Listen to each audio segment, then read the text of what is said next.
Jangan pernah kita merasa rugi untuk hobi menabung. Jangan pernah merasa kita menjadi miskin karena menabung. Justru takutlah miskin pada saat hari tua tidak punya tabungan. Nah sekarang ini kita berbaju politik kan. Itu juga masih dicurigai. Kalau ikut koperasi pasti PDI gitu. Kalau ikut koperasi, karena itu koperasinya identik bahwa seorang sekjen ada di situ gitu. Seorang sekretaris DPC ada di situ. Padahal kan koperasi ini lembaga yang independen yang siapa saja boleh masuk. FYI, for your information.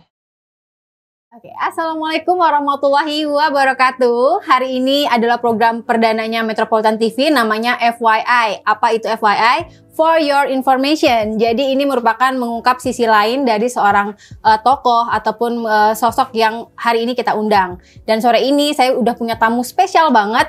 Beliau adalah seorang wanita tangguh, wanita hebat, dan juga yang pastinya wanita cerdas. Kenapa? Karena dia memberdayakan banyak perempuan untuk pintar mengelola cuan. Langsung aja kita sapa siapa dia. Ini dia, Ce Ati Somadi Karya. Boleh tepuk tangan dulu. Selamat datang di Rumah Kreatif Metropolitan, Bu Ati. Ya, makasih. Iya. Gimana Bu, kesibukannya sekarang apa nih selain di Dewan? Mungkin boleh diceritain ke teman-teman para netizen, warganet, dan lainnya. Seperti biasa, kodrat sebagai seorang perempuan, berarti sebagai ibu, sebagai istri, ya sehari-hari ngurus rumah tangga terlebih dahulu, baru aktivitas yang lain. Ini kan saya dengar-dengar Ibu juga aktif banget ya mengelola koperasi, ya. Koperasi Karya Mandiri ya. Betul. Nah itu gimana sih awal mula tercetus, ayo kita mendirikan koperasi, itu gimana ceritanya? Historisnya sih panjang ya, karena koperasi ini juga menjadi sokoguru ya bagi Indonesia, di mana ada satu pengelolaan ekonomi kerakyatan, di mana untuk keluar dari jerat satu kemiskinan. Maka wadah koperasi inilah yang benar-benar dibutuhkan oleh masyarakat, karena dari misi visi dan slogan daripada koperasi itu juga jelas gotong royong dan kekeluargaan. Ini yang cocok, yang bisa diterapkan di Indonesia. Nah, kalau bukan kita mengulas ke belakang gitu ya, dulu anggota koperasi pertama dulu pas berdiri itu berapa orang sih dulu? Mulai dari berapa sampai sekarang ada berapa begitu? Pada saat dimulai waktu itu 95 ya, itu hanya lingkup RT saja, mungkin kurang lebih hanya sekitar 30 orang menjadi anggota koperasi. Nah, terus berjalan karena peminatnya banyak, mulai meluas ke tingkat RW dan terus makin meluas ke tingkat kelurahan dan kecamatan, dari kecamatan di sekota Bogor. Dan sekarang sudah ke Kabupaten Bogor. Kabupaten juga ya, langsung menambahnya ya. Nah, dulu kenapa harus milih koperasi gitu? Mungkin ada yang melatar belakangi apa dulu karena banyak di lingkungannya terjerat rentenir, akhirnya kemudian mau mendirikan koperasi begitu? Ya, karena dimulai dari keluarga kita yang memang keluarga yang sederhana dengan ekonomi yang pas-pasan. Ya, di situ juga kita memulai bahwa kehidupan dalam menata ekonomi dan mengelola ekonomi keuangan bagi keluarga, apalagi pelaku UKM seperti keluarga saya sendiri, yaitu ibu saya. Dia mengelola suatu keuangan yang mungkin dengan manajemen yang karedok ya, dalam situasi yang serba sulit. Akhirnya dia, ibu saya itu juga dagang gorengan, saya juga sendiri langsung terjun langsung. Tetapi pada saat setelah jualannya selesai, pasti ada yang menagih dalam bentuk seperti adanya rentenir. Terus apa yang menjadi modal? Akhirnya harus bayar dulu tagihan pinjamannya dengan modal yang hari itu, dan hari itu juga harus dikembalikan dengan angsuran yang dengan bunga yang besar. Dan itu juga tidak akan keluar dari garis kemiskinan. Dan selama modal itu terus dibayarkan dengan bunga yang tinggi, ya mungkin nggak ada manfaatnya bagi kita untuk terus meminjam dengan bunga yang tinggi untuk modal usaha. Jadi kayak tutup lubang, ganti lubang. Ya, lubang, dimulai dari situ saya melihat saya harus mendirikan koperasi, dan koperasi ini juga harus didudukkan dengan sebagaimana mestinya, bahwa dia gotong royong dan untuk mensejahterakan anggota, bukan mensejahterakan si pengurusnya. Bagaimana pola dari koperasi itu juga harus ditata benar dan harus diniatkan bahwa koperasi ini lembaga yang bukan komersil dan keuntungan harus dibagikan. Oke. Nah, pada saat mendirikan koperasi Karya Mandiri itu gimana sih cara Ibu untuk meyakinkan? Kan kalau ini kan model koperasi kan simpan pinjam. Mungkin banyak orang yang keyakinan ya untuk meminjamkan uang untuk menyimpan uang di situ gitu. Nah, ini keyakinan seperti apa yang Ibu tanamkan di teman-teman saat pertama kali merintis koperasi ini? Modal utama mendirikan koperasi adalah seorang figur ya, figur yang dapat dipercaya, tidak merugikan siapapun di lingkup masyarakat tersebut, sebagai penguatan bagi mereka untuk bisa memberikan satu edukasi, misalnya bahwa sosok Bu Ati ini bisa dipercaya loh, karena nggak pernah merugikan siapapun. Nah, koperasi ini juga memiliki pondasi ya, pondasi koperasi ini juga untuk tadi tujuannya adalah kesejahteraan bagi si anggota. Kalau identik dari koperasi pasti simpan pinjam. Tetapi kan pada dasarnya bahasa simpan berarti harus menyimpan dulu, baru meminjam. Simpan dalam arti menabung kan. Nah, di koperasi yang memang bukan koperasi umum ya, pasti koperasinya besar dong. Berdasarkan undang-undang perkoperasian pasti adanya tabungan wajib pokok. Itu kita juga jalani, tidak melanggar dari aturan itu. Tetapi kita turunkan. Kalau misalnya koperasi lain bisa 1 juta menjadi anggota, tabungan pokoknya atau tabungan wajibnya berapa per bulan. Nah, kita turunkan bahwa tabungan wajib pokok hanya 25.000 dapat diangsur.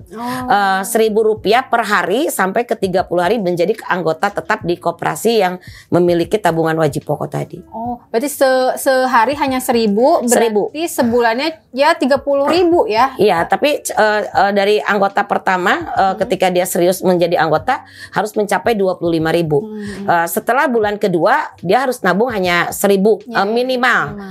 Tapi kalau tidak target 1 hari 1.000, secara otomatis 1 bulan yang disebut tabungan wajib itu harus 10.000. Jadi sangat hemat lah. Kalau di masyarakat hari ini tidak ingin berubah untuk menjadi budaya menabung, akan sulit. 1.000 juga bilang nggak ada. Betul. Tapi kalau kita bilang kita biasakan dulu, kita budaya dulu menabung. Jadi yang ditawarkan bukan pinjaman. Menawarkan pinjaman bukan solusi untuk keluar dari kemiskinan. Justru tabungan itulah yang akan menjadi pondasi bahwa dia hobi untuk menabung terlebih dahulu, tidak harus mencari pinjaman pada saat dia sulit atau kebutuhan mendadak, ambil saja tabungan. Kan budayanya sudah udah hobi kan enak gitu. Nah, ini untuk membiasakan itu kan habit ya Bu ya. Dan dari semua anggota itu apakah semuanya konsisten gitu untuk menabung, atau jangan-jangan di tengah jalan nabungnya berapa terus minjemnya berapa gitu, lebih besar daripada tabungannya gitu, ini gimana? Ada yang seperti itu, tetapi selama 27 tahun saya kelola dari 95 ke 2022 dengan tadi mulai modal 30 anggota dan hari ini ada 20.000, secara otomatis yang gagal itu hanya 10%-nya.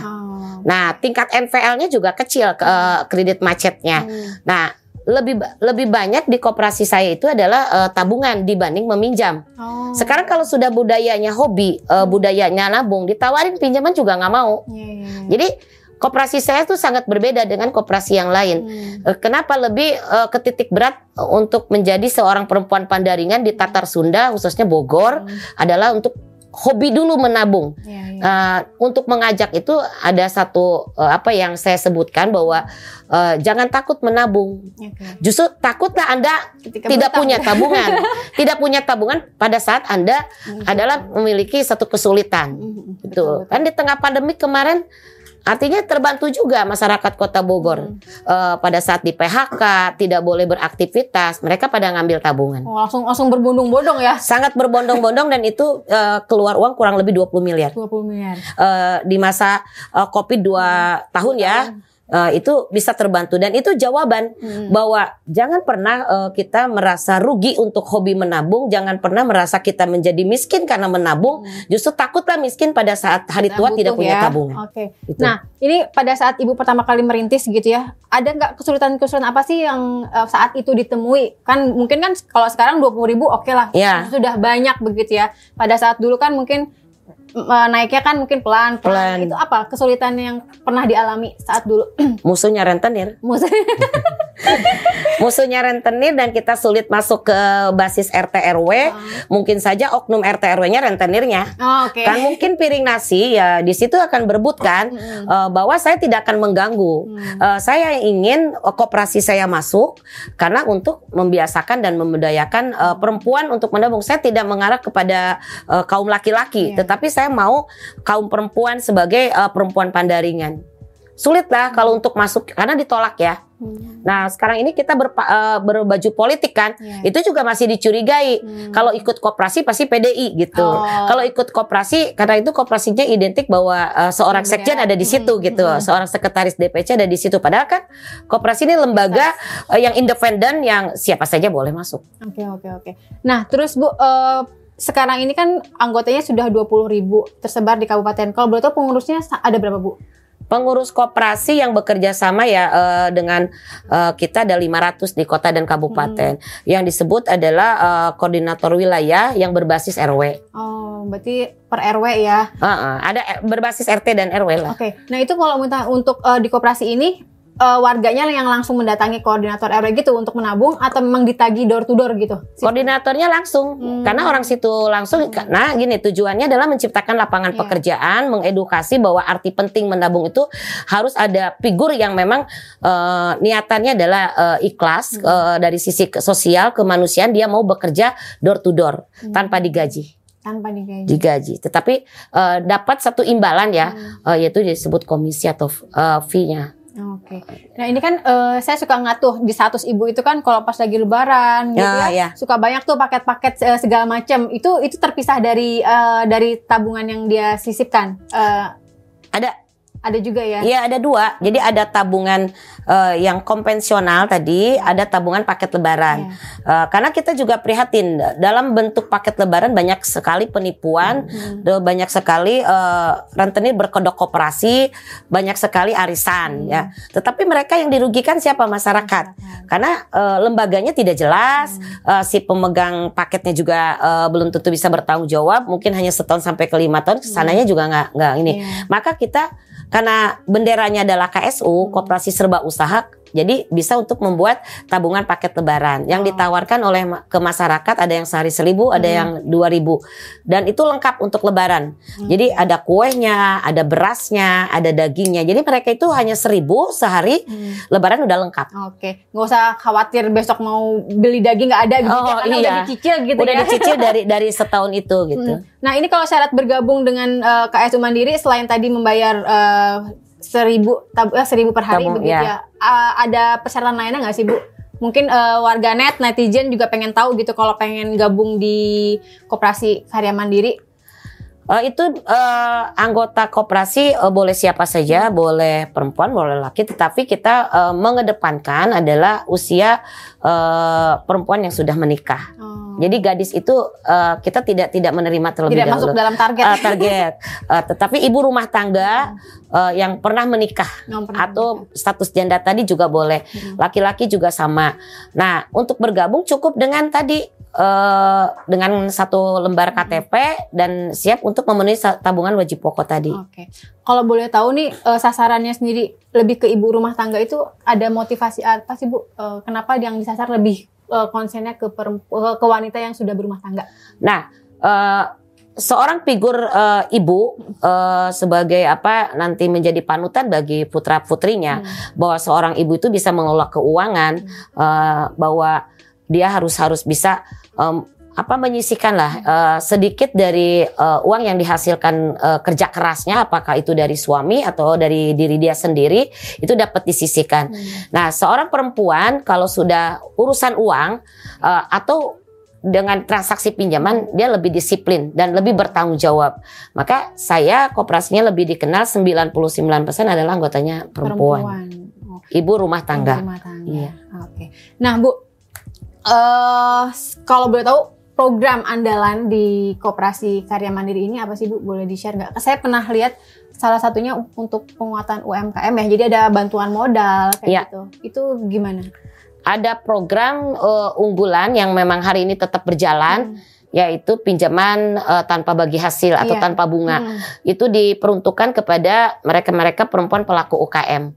Modalnya kalau diberikan 500 ya harus kembalinya 500. Diangsur dalam 100 hari dan dia harus wajib menabung 1.000. Jadi pinjamannya lunas, tabungannya juga besar.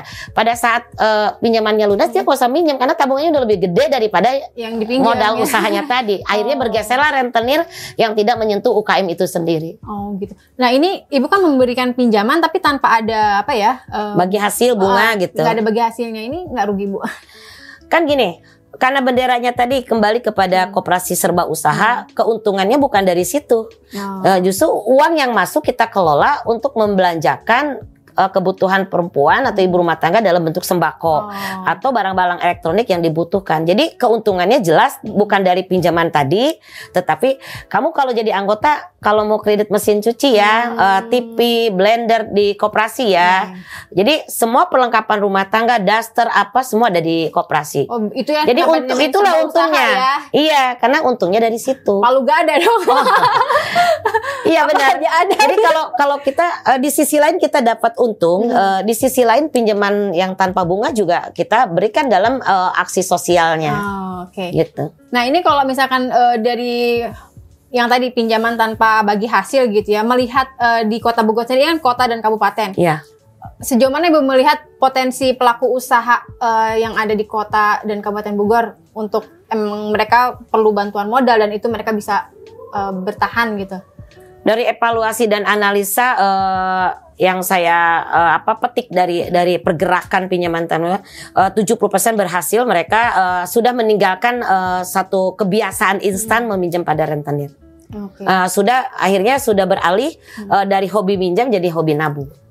Nah dari kebanyakan modal yang diberikan gitu untuk pelaku usaha itu seberapa banyak yang dia juga tetap gulung tikar gitu Bu? Maksudnya kan mereka pasti kan yang membangun usaha itu nggak semuanya udah gede gitu ya, ada yang baru merintis. Nah itu kan pasti ada bolak-baliknya ya, ada sisi turunnya. Nah itu dari modal yang dipinjam, UMKM itu berapa persen yang dia gagal gitu walaupun dia sudah dapat bantuan usaha? Ada 20%. Gagal karena mungkin sebelum bergabung di koperasi memang sudah terlalu stadium 4 kali ya pinjamannya gitu. Jadi tutup lubang kali lubang. Tetapi memang ini juga pemerintah juga harus menjadi jembatan ya untuk membantu mereka bahwa kenapa sih kita juga tidak membantu mereka dengan pemberdayaan, edukasi, pentingnya dia berkoperasi. Kan harusnya juga ada support baik ke koperasi baik ke masyarakat sebagai pelaku usaha tadi. Iya, karena mereka juga ada niat untuk kan bukan hanya kewajiban lembaga koperasi untuk bisa memberikan edukasi dan memberikan pinjaman. Nah sejauh ini juga pemerintah mana gitu loh. Maka ini juga harus ditekankan pada pemerintah harus berpartisipasi di dalam menggeser rentenirnya, karena tidak akan pernah menjadi sejahtera kalau si masyarakat atau pelaku UKM-nya masih bersentuhan dengan oknum rentenir. Wah, mungkin netizen juga pengen tahu ya Bu, warga Bogor pengen tahu itu kalau misalkan ada pinjaman macet gitu, maksudnya ada ini nggak sih berapa banyak yang udah di blacklist gitu maksudnya? Ya kan pastinya nggak semua mulus ya. Ada nggak yang sampai di blacklist atau gimana nih perlakuan KSU, pengurus KSU terhadap teman-teman anggota yang mungkin nakal, bandel, ngeliyut gitu ya? Gitu, kumaha Bu. Gini, ada dua ya. Satu terjadi kemacetan itu ada dua. Satu memang karakter, kedua adalah keadaan. Kalau dia karakter, kita harus memberikan arahan. Ini uang koperasi loh, bukan uang personal. Kamu dibantu, kamu kembalikan kewajibannya. Karena hak kamu sebagai anggota sudah diberikan sebagai pinjaman untuk kebutuhan yang memang Anda butuhkan pada saat dicairkan dengan segala kemudahan.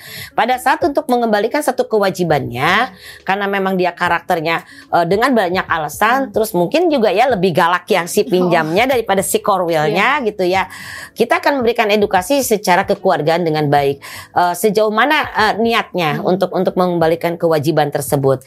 Nah, kalau dia misalnya mau menandatangani pernyataan semampu yang dia bisa, karena kalau pinjaman itu adalah perdata, tidak bisa dijadi pidana. Artinya dia punya kewajiban dengan niat yang baik pun kita sudah terima kasih. Selanjutnya kalau dia memang macet, ya disitulah ada SHU yang mengcover dari uang yang kemacetan tadi. Nah, yang kedua, kemacetan itu terjadi karena keadaan misalnya di PHK, sakit, nggak bisa bayar. Dia cukup membuat surat pernyataan diketahui oleh RT bahwa dia tidak sanggup membayar dan kita hibahkan. Oh, lunas berarti. Selesai. Tapi kan keadaannya memang tidak memungkinkan gitu. Kalau sudah dihibahkan, walaupun dia nanti satu saat ekonominya maju untuk bayar, kita juga nggak terima karena ijab kabulnya sudah selesai. Oh, dihibahkan dengan koperasi. Ya? Iya. Kan ada SHU, bukan ditutup sama Cati. SHU-nya sebenarnya untungnya berapa ratus 2 miliar, ya kita potong dulu. Potong dulu mana yang macet, yang dalam keadaan ya. Kalau misalnya dalam situasi karena dia karakter ya tetap dia harus nyicil bagaimanapun. Kalau nggak nanti urusannya Anda tidak akan diterima loh di kemudian hari. Kita ini di dunia loh hari ini. Karena hutang Anda sudah ijab kabul mau bayar dan Anda tidak menyelesaikan, itu urusan dengan Tuhan. Gitu. Nah, ini kalau misalkan kan kalau di rentenir Mas, kalau di TV-TV gitu ya, beliau suka kalau lagi hutang teh ada bodyguard gitu ya, ada apa ya, algojo mungkin ya bahasanya. Kalau di KSU gimana itu biar orang itu mau membayar gitu, maksudnya ya mau menjalankan kewajibannya gitu. Kita tidak menggunakan yang seperti itu ya, karena koperasi itu kan sifatnya kekeluargaan ya. Dari hati ke hati, kenapa nggak bayar? Ibu punya niat apa dengan koperasi? Ini kan uang tabungan masyarakat, jelas tabungan masyarakat marahin orang miskin, menengah ke bawah. Orang kaya mah kan nggak mungkin nabungnya di koperasi, ya kan? Udah ke bank. Nah, ini pasti ibu yang ibu pinjam itu adalah uang orang miskin loh. Kembaliin dong gitu. Kalaupun ibu nggak ngasih untung nggak apa-apa deh. Yang penting ibu kembaliin deh kewajibannya. Nah, kalau misalnya mereka itu dari hati ke hati nggak ada dengan cara kekerasan, nggak ada. Jadi ya kita selesaikan aja dengan baik. Enaknya perempuan begitu kali ya Bu ya. Oh iya, kalau jangan laki-laki pusing juga. Otot ya. Anu laki-laki mah pakainya otot. Iya. Nah Bu, untuk rencana Ibu ke depannya untuk KSU ini itu seperti apa sih? Kan sudah menjangkau kabupaten, sudah ibaratnya nyebrang lah gitu ya. Nah ini ke depan bagaimana ini untuk KSU sendiri? Kedepannya sih gini ya, kemarin saya diundang di beberapa menjadi narasumber ya. Banyak peminat di Indonesia, banyak yang kirim surat masuk supaya saya menjadi narasumber terbang ke wilayah-wilayah. Tapi kan memang waktunya nggak ada, jadi kita juga ngurus kota dan kabupaten itu udah repot banget. Itu juga nggak menjangkau di semua kecamatan. Ya sudah, kita fokus dulu di kota dan kabupaten saja, di wilayah kita sendiri. Dibanding kita harus ke luar gitu. Tetapi banyak yang studi banding bahwa koperasi inilah dicari sebenarnya oleh masyarakat karena membudayakan menabung dibanding menawarkan pinjaman dengan sistem tanggung renteng. Nah, ini juga harus jadi pertanyaan ya. Indonesia kiblatnya mau kemana? Bahwa koperasi ini apakah ikut dengan apa kata Bung Hatta? Apakah kita berkiblat kepada Bangladesh? Muhammad Yunus yang tanggung renteng, Yahidin Marak yang disebut Bank Emok. Gitu. Nah, negara pun menciptakan Bank Emok akhirnya. Kalau dari tanda kutip ya, saya prakteknya tidak tahu, tidak terlalu jelas. Tapi kalau menurut salah satu BUMD yang di bawah Bank Emok tadi, yang mungkin orang mengenalnya Bank Emok, tapi saya lihat sih memang dia benderanya adalah PNM ya. Tapi ini saya tidak menyangkut dengan program negara lah ya, pemerintah lah ya, yang hari ini marak di Jawa Barat khususnya. Tetapi itu juga bukan satu solusi terbaik. Banyak yang terjerat karena tidak tepat sasaran untuk memberikan pinjaman. Itu bagian program BUMN ya? BUMN di bawah Kementerian Erick Thohir. Maka kalau Pak Menterinya ada ya nggak apa-apa. Nih saya jelaskan bahwa mau kiblat kita mau kemana? Apakah kiblat kita ke Bangladesh? Apakah kita kiblat kita ke Bung Hatta? Saya mau mempertanyakan, kalau kita kiblatnya ke Bung Hatta tidak ada tanggung renteng, tetapi diselesaikan adalah dengan SHU, bahwa penyelesaian kemacetan itu adalah untuk secara kekeluargaan. Tidak ditanggung oleh peserta atau anggota yang tidak mampu, sudah miskin menanggung kemacetan, tanggung renteng orang lain. Untuk diri dia sendiri aja bernapas dalam lumpur. Betul. Ya kan? Iya benar Bu. Nah Ibu, ini ya tuh kan lupa jadinya apa ya. Jadi ngeblank kan, ini kayaknya belum minum nih Bu. Jadi nggak apa-apa, santai aja, santai. Jadinya. Boleh dikirim kali ya. Nggak apa-apa Bu, ini udah ada disediain. Oh iya. Ibu mau es teh apa aqua? Udah ini aja. Kalau saya tidak fit, jadi Itu Boleh kalau minum dulu, Bu? Yuk, anggo mangga saya ge minum atuh jadi nanya. Iya, harus minum dulu, Bu. Biar kita Karena lincah teh nya, nyorocos teh nya. kos bebek. Ya beginilah kalau emak-emak berkumpul, Bu. Karena pertanyaannya satu, jawabannya 1000. Di luar kepala nu puguh mah. Bercabang. Nah, Bu, ini kan di masyarakat kita itu kan juga banyak yang namanya pinjaman online. Waktu itu ya lagi ramai iya. pinjaman online. Nah, ini Bu pernah nggak sih? Saya pernah baca juga gitu ya, KSU ini hampirkah kena penipuan dikiranya pinjaman online ya? Iya. Itu gimana sih ceritanya? Waktu itu gimana? Ada banyak oknum ya, ada bendera koperasi yang di kopas ya, Iya. hanya benderanya saja bahwa dia melakukan praktek online. Iya. Kita sudah membuat laporan ke kepolisian bahwa koperasi Karya Mega tidak memiliki praktek pinjaman online.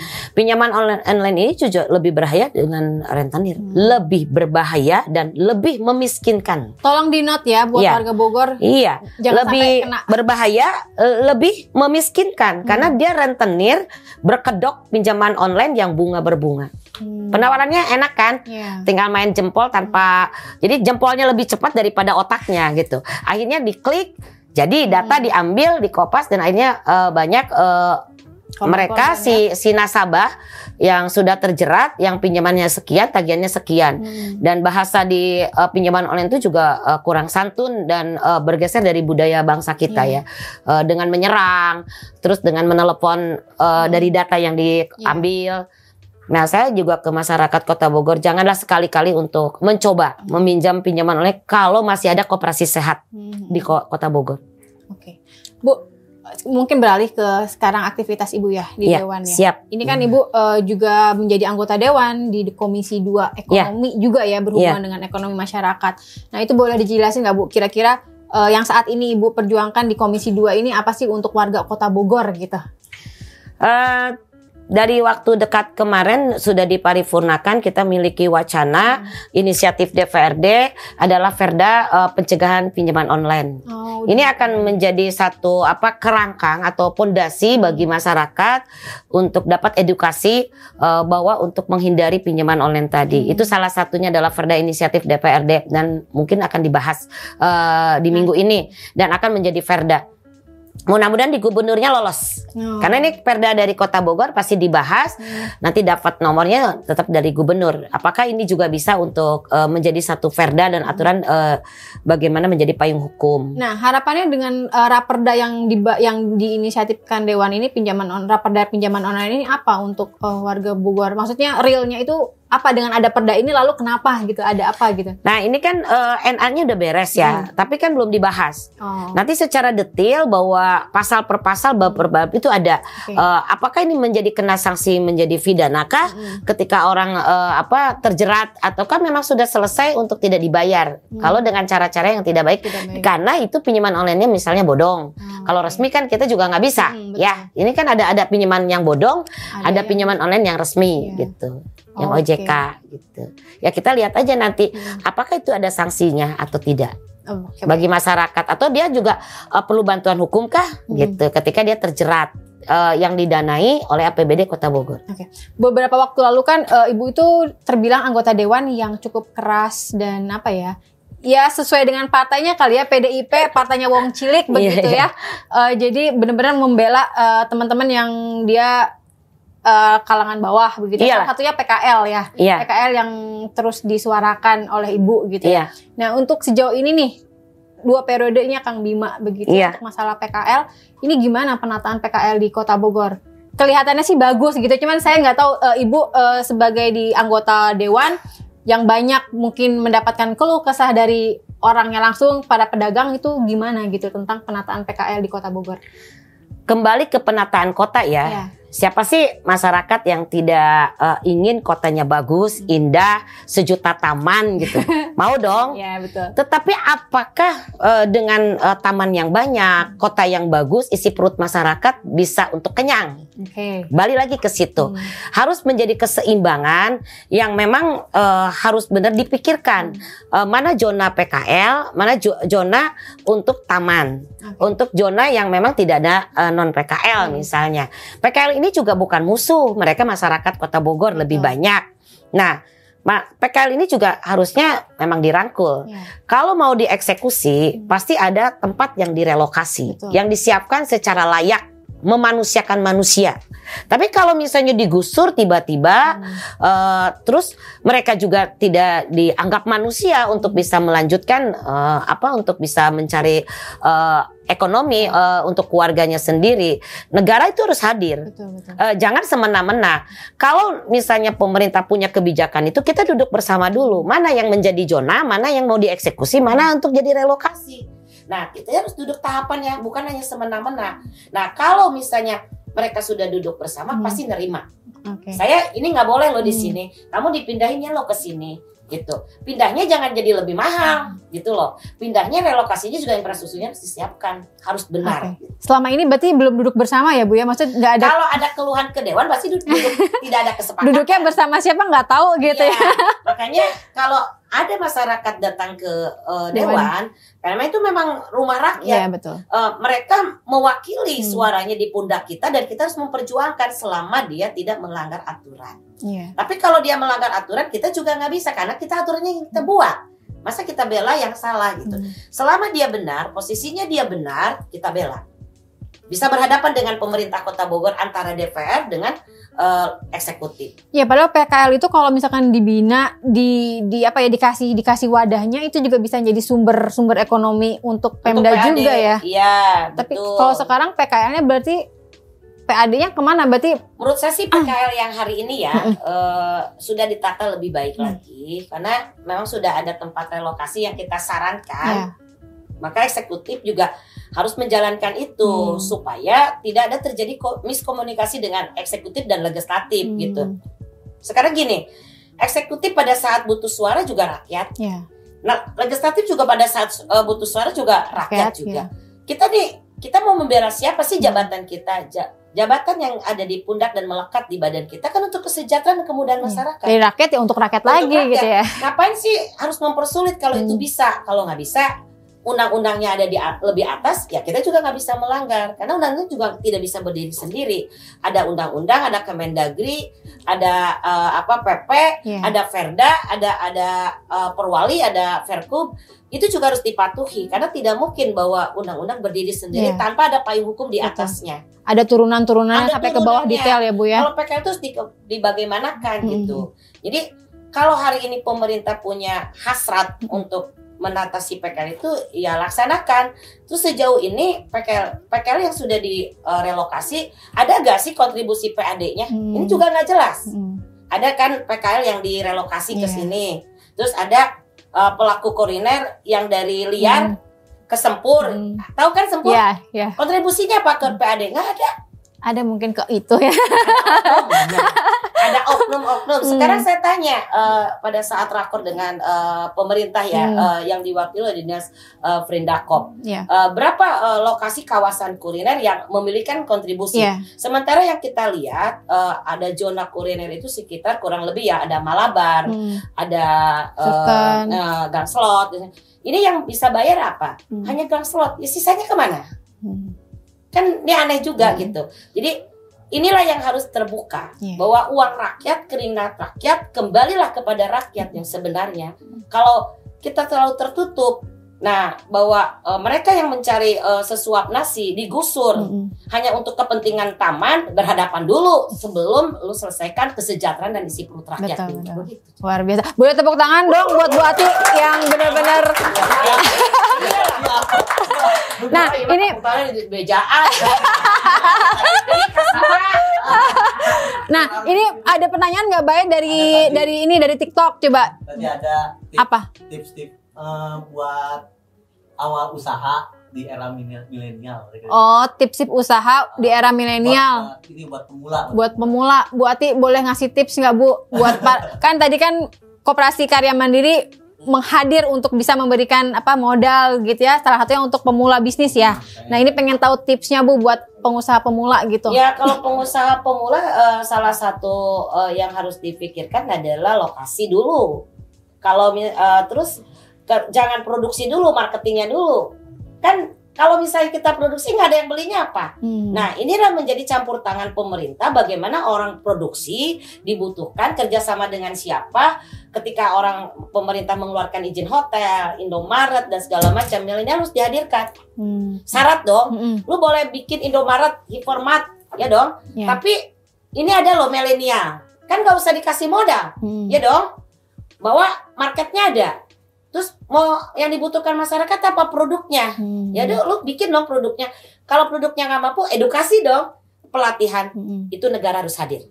Bagi kaum milenial tadi, selain edukasi, modalnya dibantuan. Iya, karena ada uang negara dari rakyat untuk rakyat. Karena mungkin banyak juga ya teman-teman yang mungkin jiwanya masih muda, dia udah pengen punya bisnis, tapi modalnya terbatas. Sementara idenya liar gitu ya Bu, tapi itu tetap harus diarahkan juga gitu ya Bu. Harus, itu kan aset. Betul. Bahwa pemilik NKRI adalah pemuda milenial. Sekarang udah zamannya bukan milenial lagi, udah generasi Z. Ya dong. Apa ini masuk di generasi Z tuh nanti? Saya. Itu harus dipikirkan bahwa Indonesia ke depan dengan era digital, dengan perang udara media sosial, bahwa handphone itu yang kita pakai Android itu harus bermanfaat untuk menghasilkan uang, bukan hanya untuk bisa beli kuota dan habis. Nah, ini juga harus kreatif kan? Betul. Nah, kalau misalnya dia punya penghasilan, ada kewajiban negara. Ada kewajiban negara. Dari dia lahir, sekolah, kuliah, lulus, nikah, dan usaha. Negara harus hadir. Yang disubsidi itu rakyat atau rakyat mensubsidi negara? Balik lagi. Ya dong. Kalau memang negara itu hadir untuk mensubsidi rakyat yang mana? Salah satunya adalah generasi milenial dan generasi Z. Nah, tuh buat teman-teman sekarang yang masih mahasiswa gitu ya, jangan mau kalah gitu, handphonenya harus menghasilkan uang. Nah, biar jadi cuan ya. Ngapain masih minta? Nah, Mama beliin kuota. Udah nggak zaman gitu ya Bu. Udah nggak zaman. Iya. Justru kita mau pakai baju apa nih? Warnanya berapa kita pakai, bener kan? Naon heula tadi didagangkeun. Iya. Kan ada peminatnya. Untungnya jangan uang dulu, yang dipakai aja dulu, mulai bertahap. Nah, dari teman-teman yang di studio ada yang mau nitip pertanyaan nggak buat Ce Ati Somadikarya, buat Bu Ati? Ada yang penasaran? Bu, kenalin dong Bu sama anaknya misalkan. Udah ada di tumuran nggak tuh Bu katanya? Ada yang nyari jodoh dong. Udah jadi menantu saya aja sekarang. Kalau di bawah ditawarin jadinya. Nah Bu, ini kan bicara masalah mengelola cuan dan lain-lain, kayaknya peran perempuan ya, perempuan baik dia sebagai ibu khususnya yang dia menjadi apa ya, menjadi ujung tombaknya lah ya dalam mendidik anak-anaknya gitu. Nah ini ibu sendiri sebagai seorang ibu, seorang istri yang juga menjadi anggota dewan, apa sih yang ibu tanamkan ke anak-anak ibu gitu loh? Nilai-nilai apa gitu loh yang ibu ajarkan ke anak-anak? Ya kalau nilai pertama adalah dia harus mengedepankan satu kejujuran dulu, ditanamkan disiplin baik. Terus kita kasih tahu bahwa setelah jujur itu adalah pusaka hidup. Baik. Ya dong. Setelah jujur pasti ada kepercayaan. Kalau tanpa kejujuran tidak ada kepercayaan. Jujur dan kepercayaan tidak bisa untuk dipisahkan. Ini adalah mahkota hidup dan ini adalah pusaka hidup. Jadi dua-duanya harus seimbang dulu kita tanamkan. Bahwa itu dulu modalnya. Kalau bodoh bisa belajar. Tapi kalau misalnya dia punya perilaku yang tidak dapat dipercayakan, sulit hidupnya ke depan. Itu dulu. Jadi komitmen konsisten. Oke. Kan kalau udah jujur berarti ada dipercaya. Setelah dipercaya bahasanya apa? Konsisten dulu dong. Dan dia komitmen. Dan itulah yang harus dipegang teguh oleh setiap manusia ya. Itu yang modal 4 kata tadi yang saya tanamkan kepada putra-putra saya. Alhamdulillah bahwa tidak menyentuh narkoba, tidak menyentuh perilaku yang menyimpang dan segala macam dengan era digital seperti ini. Dan itu kita tetap berkomunikasi walaupun tidak bertatap muka setiap saat. Perhatian cukup gitu. Nah, perlu diingat bagi kaum perempuan, gen perempuan itu menurunkan kecerdasan bagi putra-putra. Jadi kalau sekarang ibu dari calon ibu tadi ini ada berapa? Jadilah perempuan cerdas. Kerja nggak perlu capek. Kerja capek ngapain? Kerjanya harus cerdas. Apa yang harus digunain? Karena gen cerdas itulah warisan untuk putra-putranya. Nah, saya tidak meremehkan laki-laki, ya, tapi sikap karakter lebih ke laki-laki. Tapi gen kecerdasan adalah seorang ibu diturunkan kepada putra-putri. Jadi perempuan bodoh nu kelibat hutang rentenir, yang kayak anak gitu deh.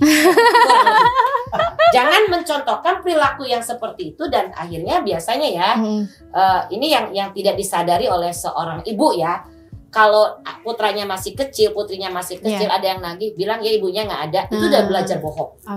Itu jangan boleh, harus dihindari. Bahwa ketika secara tidak langsung kita sudah mengajarkan anak untuk berbohong dan tidak bertanggung jawab atas apa kewajiban yang harus dia hadapi. Gitu. Nah ini di penghujung acara masih berkaitan dengan tema kita bahwa menjadi wanita yang hebat, tangguh dan cerdas mengelola cuan. Kuncinya apa Bu untuk para ibu rumah tangga dan para perempuan di sana, termasuk teman-teman yang sekarang di sini masih single gitu ya? Ini kunci banget gitu ya. Pakai seumur hidup gitu karena seumur hidup kita ngatur duit gitu. Gimana Bu? Hiduplah dengan sederhana ya sebenarnya. Jangan yang mahal itu bukan seberapa kita bisa mengelola keuangan, tetapi hindarilah gaya hidup yang berlebihan. Yang mahal itu adalah gaya hidup. Ya, kita nih ngikutin gaya hidupnya kan nggak ada habisnya. Benar. Apalagi perempuan, lihat baju yang baru beli, tas yang baru beli. Padahal gaya hidup tidak perlu kalau kita cukup sederhana dan kita memang nyaman, nggak usah membeli barang-barang yang tidak diperlukan. Tetapi lebih baik untuk menabung dan hiduplah sesederhana mungkin. Yang penting uang banyak di rekening. Subhanallah. Yang penting investasi ya Bu ya, harus ada investasinya ya Bu. Investasi baik bergerak, baik yang tidak bergerak. Itu perempuan, percayalah, menjadi perempuan Pandaringan yang akan dicari, dan calon si Pandaringan itu dicari oleh setiap laki. Dan yang paling laris adalah perempuan di Jawa Barat, khususnya di Kota Bogor, dicari ke orang Batak, loba lah, pokoknya orang Sunda mah bisa nenden duit. Cantik menyusul ya Bu ya? Cantik menyusul. Saya juga tidak cantik tetapi laris. Itu tadi adalah bincang-bincang singkat kita di acara FYI for your information. Jadi semoga apa yang kita sampaikan itu bisa bermanfaat, bisa menjadi inspirasi buat teman-teman semua yang mendengar, menonton acara FYI ini bersama Ciati Somadikarya. Mungkin sekian acara kita. Terima kasih. Selamat sore.